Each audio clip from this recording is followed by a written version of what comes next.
Well, good evening, ladies and gentlemen, and welcome to another edition of Seen Beyond and Through with Monty. Right before you is Fka Twigs.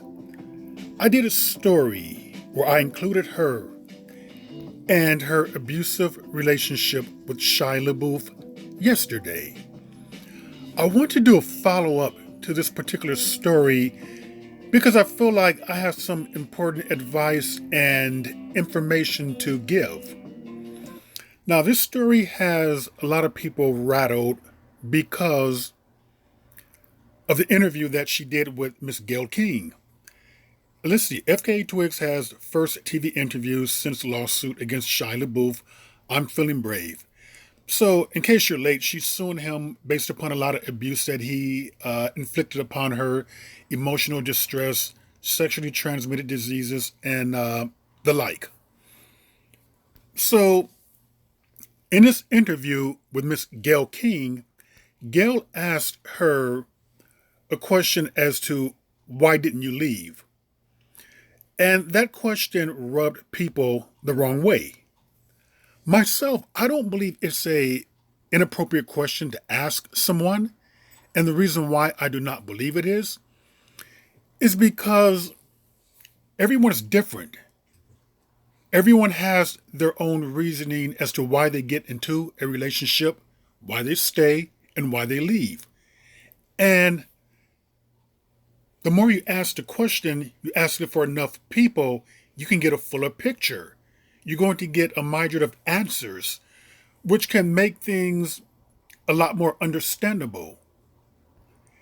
And see, someone wrote here, Gayle King asked Fka Twigs, why didn't you leave her relationship with Shia LaBeouf? And Twigs' response was, I'm not going to answer that question anymore because the question should really be to the abuser, why are you holding someone hostage? Okay, here's the problem with that.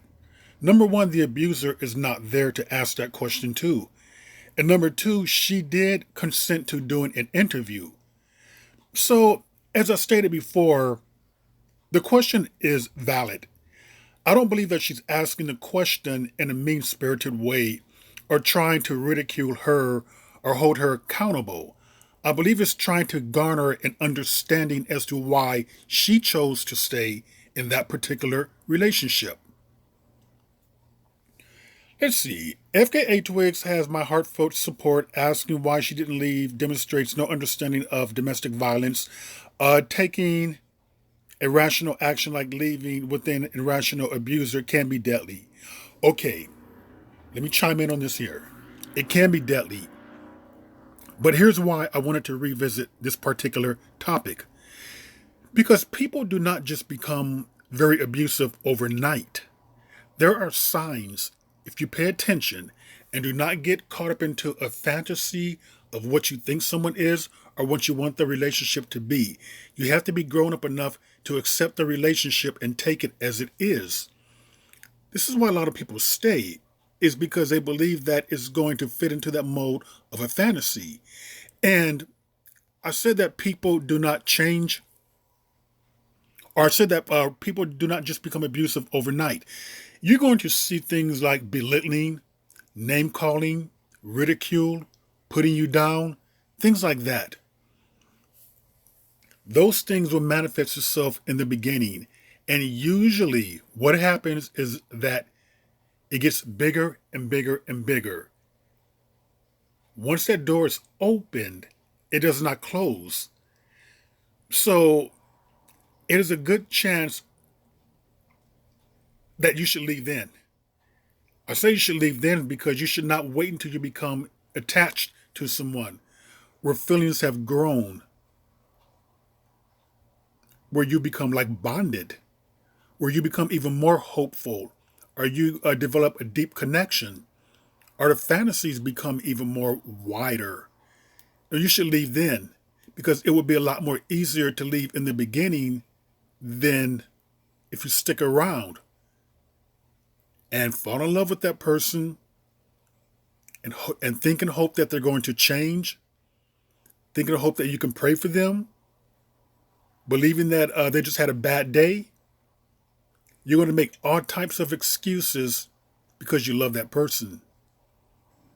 And you're going to make these excuses because you're going to hope against hope. Now, I put a picture here of Miss Winona Ryder.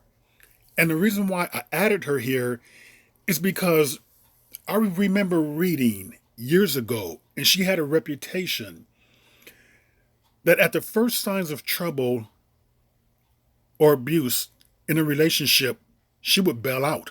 She was gone. And many people think that was extreme. I don't think so. I think it was a good idea. She's saving herself a lot of harm and hardship because grown adults know what they are doing. And why stick around when someone has shown you who they really are? What is it saying? When people show you who they really are, believe them the first time? So, name calling, belittling, being put down, hearing them being very critical of other people who they don't know, seeing them being abusive towards animals, those are all signs right there. Very negative.